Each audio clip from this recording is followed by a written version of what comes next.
Now, next to my beautiful camas lilies that I put in this year, I have what they call ginger mint. I purchased this at the farmer's market, maybe 4 or 5 years ago. And it really does smell like a combination of ginger and mint. I don't know how they do that, but it's great. And there's a whole big area of it coming in.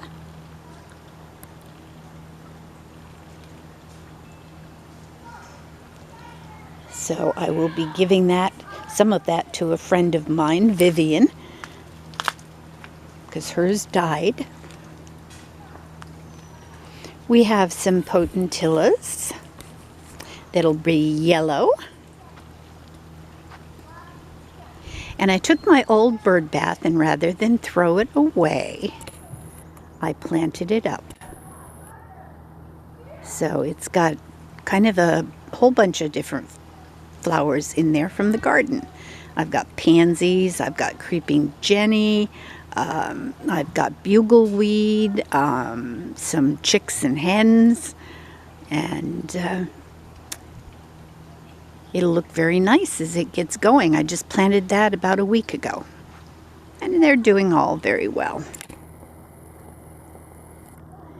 And down there to the right, there's a very pretty purple pygmy rhododendron. Doesn't get any bigger than that, but it turns into one great big luscious purple ball.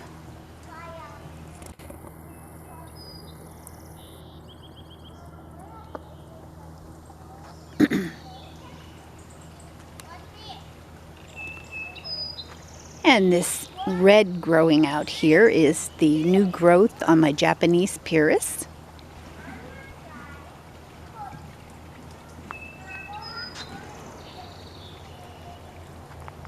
I will have some stills to add to this later too.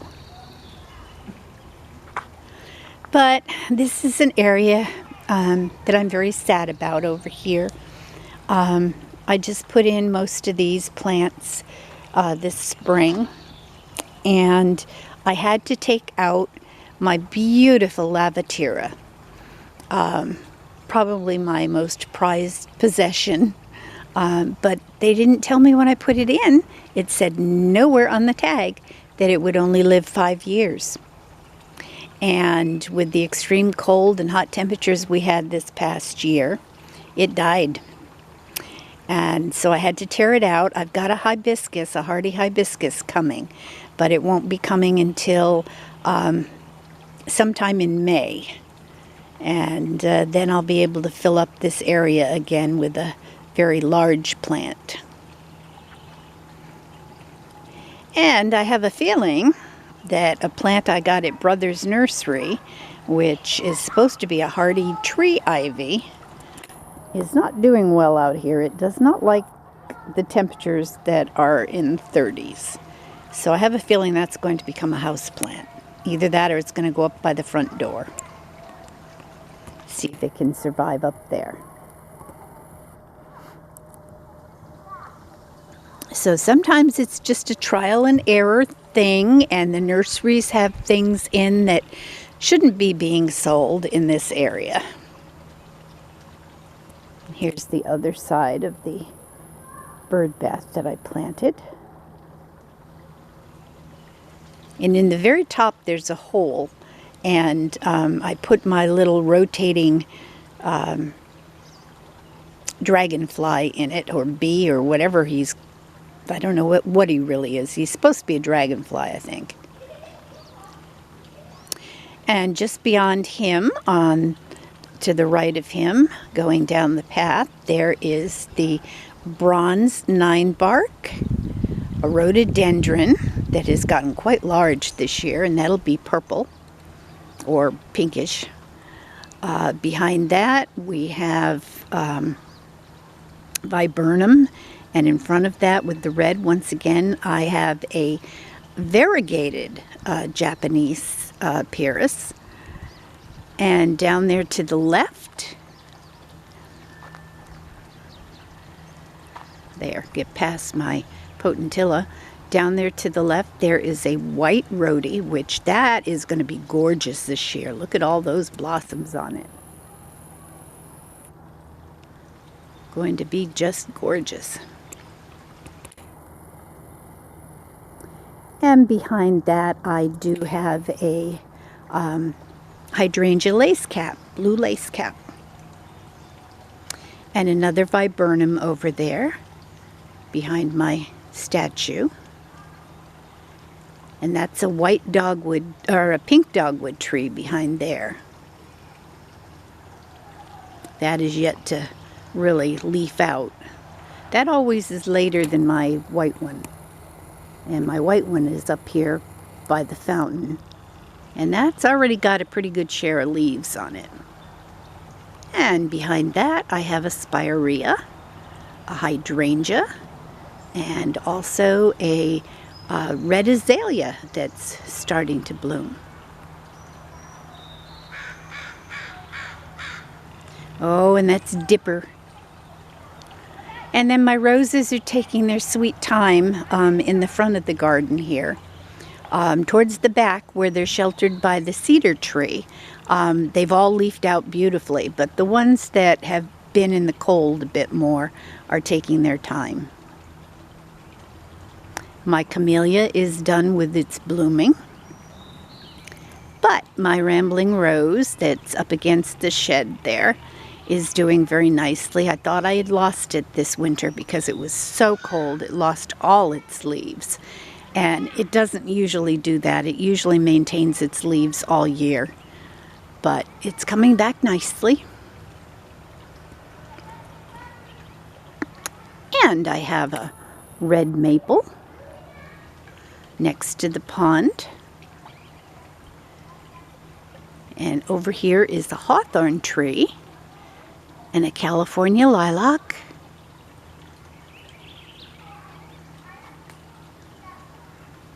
Another red azalea. My hyacinths have all since bloomed. Got some pinks, got a rock rose. And over here against the shed, which they absolutely love, are a bunch of different varieties of daylilies. And I'm seeing my red lily pop up through there. I actually transplanted the red lily to over by the fountain. Let me see if I can get it in view here. There it is. And that will be a bright red. And I thought I got all of the bulb, but obviously I was mistaken, because there she be. So in amongst my orange daylilies, I will have a red lily.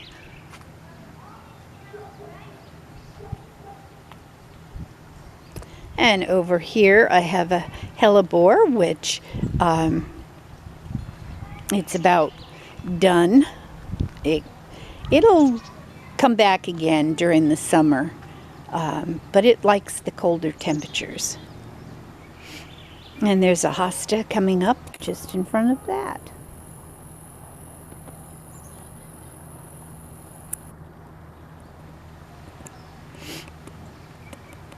So there's always something blooming here. And then I have my penstemon. And some red hens and chicks.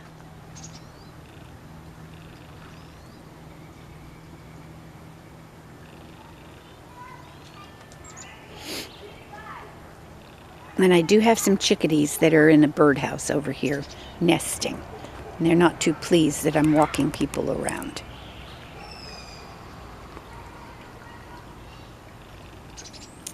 And this white patch that goes absolutely crazy every year, sometimes twice a year. After the spring bloomings, it dies down in the summer, and then sometimes in the early fall, it'll pick right up again. And this is iberis or candy tuft is the other name for it. then I have some coreopsis, some daisies. I just transplanted a bunch of daisies out front. Another hosta, more coreopsis, another red hydrangea, some purple irises.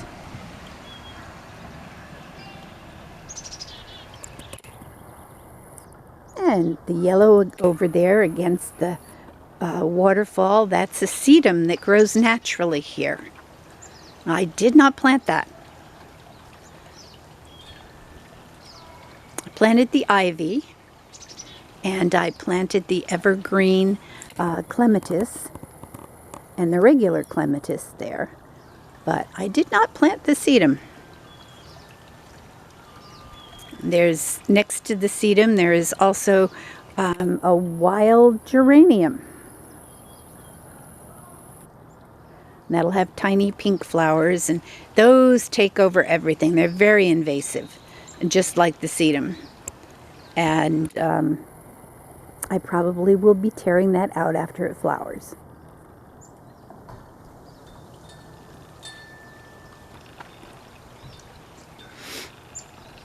And that barn birdhouse there is the one that the chickadees are nesting in. Of course, it's right next to my chair that I like to sit in, and it's nice and warm in the cement chair. But now I can't sit in it till they're done. Now, coming over on the other side of the path, I have some basket of gold. And I don't know what the little tiny plants that have kind of like an iris leaf are. I bought those at a plant sale that was going on at our fairgrounds. And they flower a very tiny yellow flower, but they didn't have a name to them. And they spread like wildfire.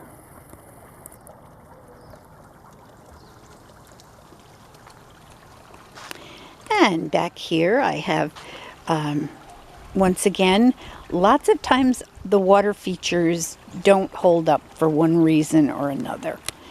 And so I just turn them into cute little places to plant flowers.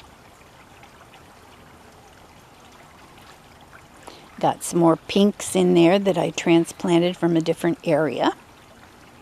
Some more lilies that are growing.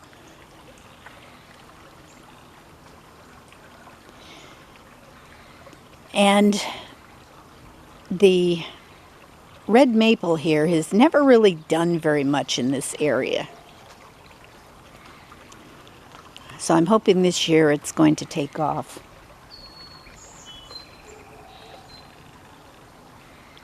Another little patio I made last year.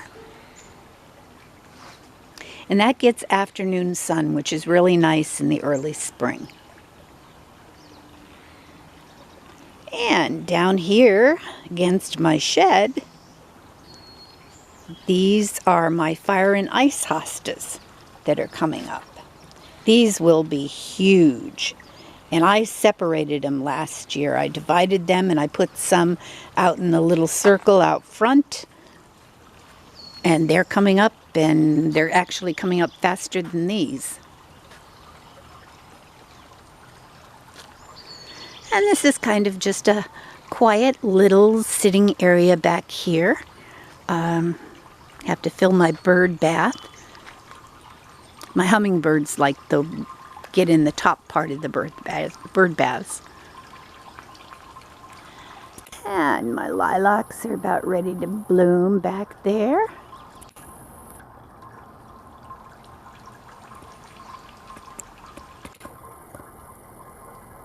And it's starting to smell out here. Nice smells. So you can tell that, you know, all the pretty plants are starting to bloom.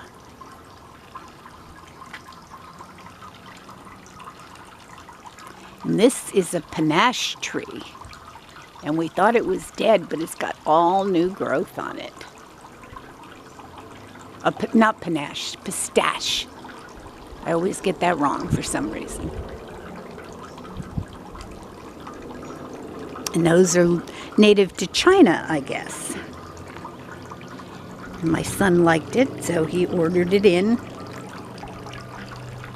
And what would a garden be if it did not have rhubarb in it? And my rhubarb comes along nicely every single year.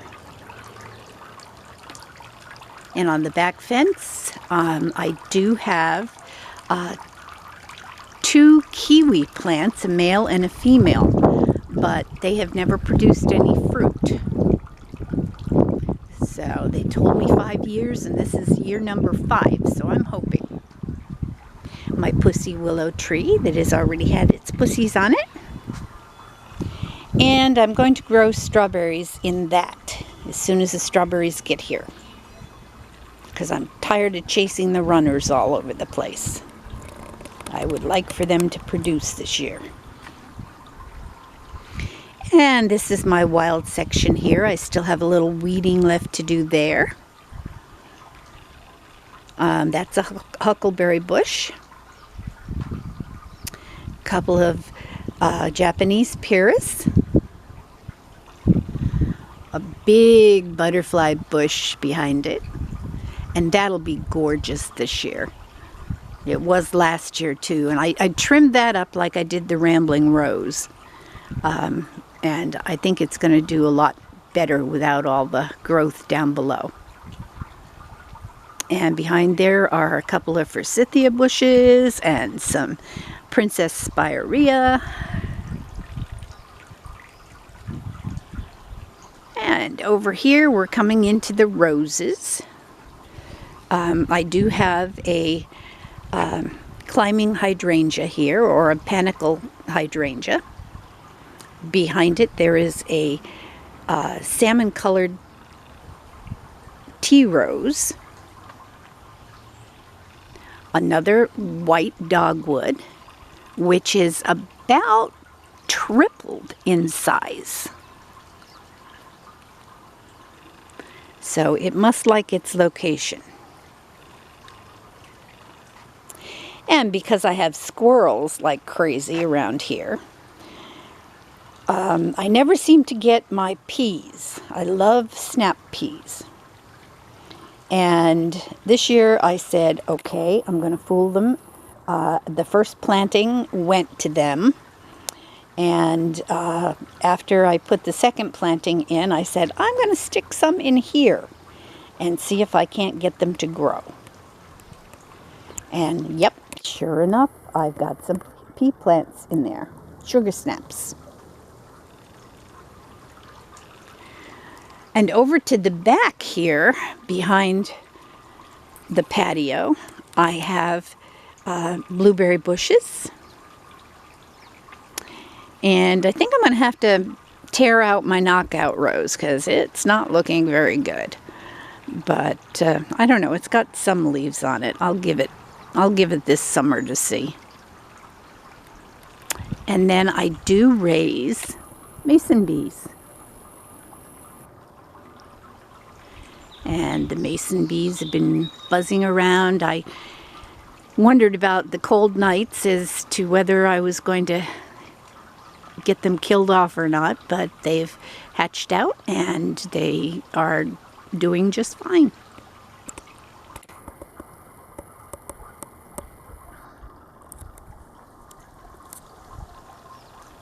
Now the section that I planted my peas and the squirrels made off with them is back here behind my shed, because I thought it would be a great place for them to grow and attach to the fence. And already I can see that I've lost a couple that have, I actually had to transplant them because the squirrels had taken the seeds and put them in the other garden, and I had to go looking for them and replant them here. But I can see 2 places, one right in here and then one on the other side of that hosta, where they have managed to go off with them again or eat them. I don't have any bunny rabbits because the yard is totally fenced.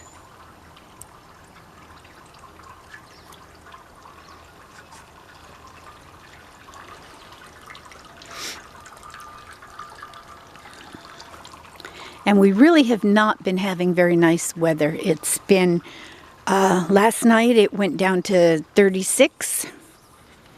For a while we had better temperatures. We were averaging about 40 at night, but last night we got really cold.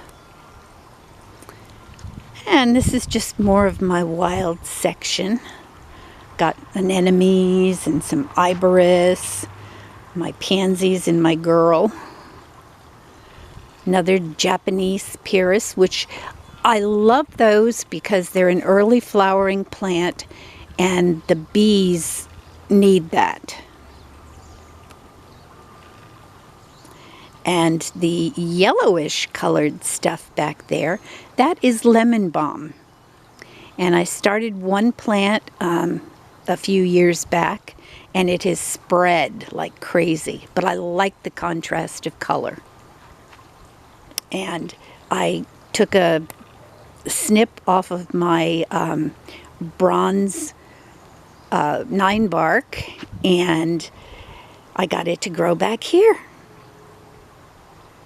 So I will have another lovely shrub back here.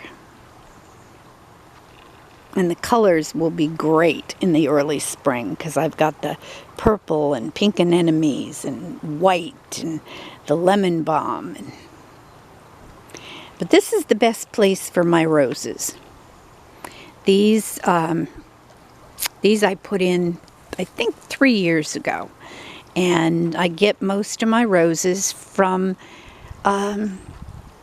closeout sales at Lowe's or Ace Hardware, Walmart, and you can usually pick up decent roses for, well, these were, I believe, $5 a piece, which, you know, they look almost dead at first, but you give them a little care and you put them in a place that they like, and voila. And these are bright red. Some more hostas.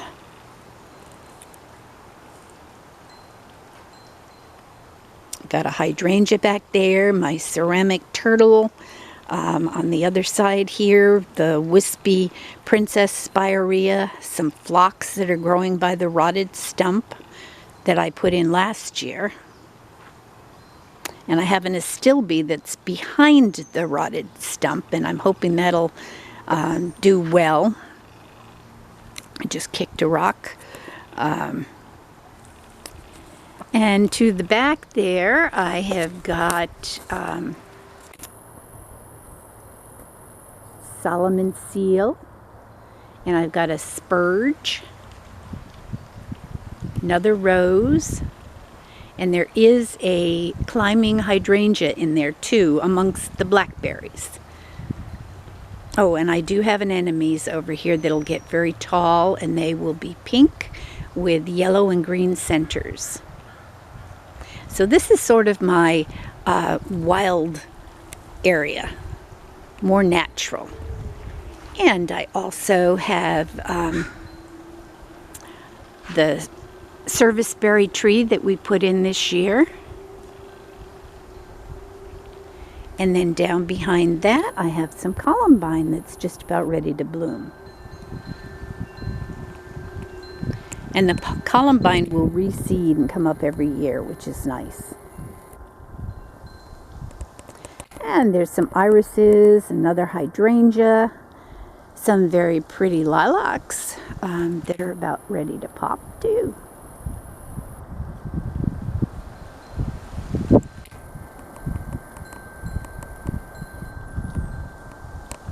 But we are up against a green belt, and I do get volunteer plants in here on a regular basis.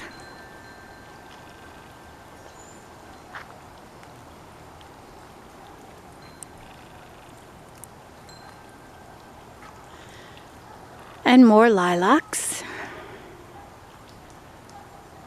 tulips, basket of gold, some more hydrangeas popping up.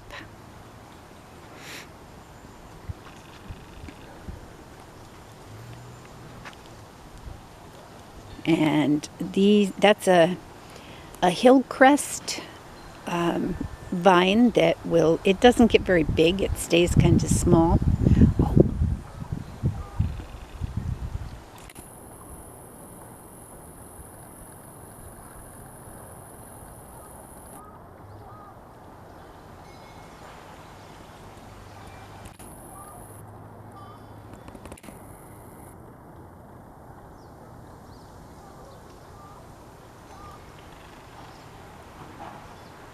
He's taking a good long drink.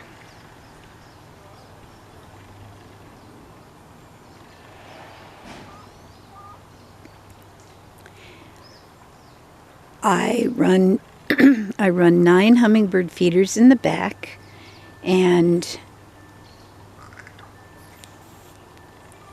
3 out front.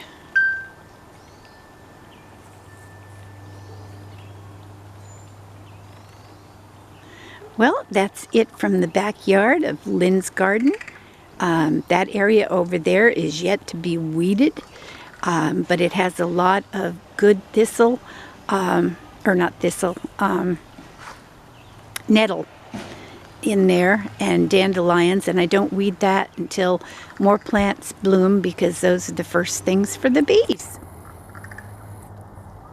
So thanks for watching. Bye now.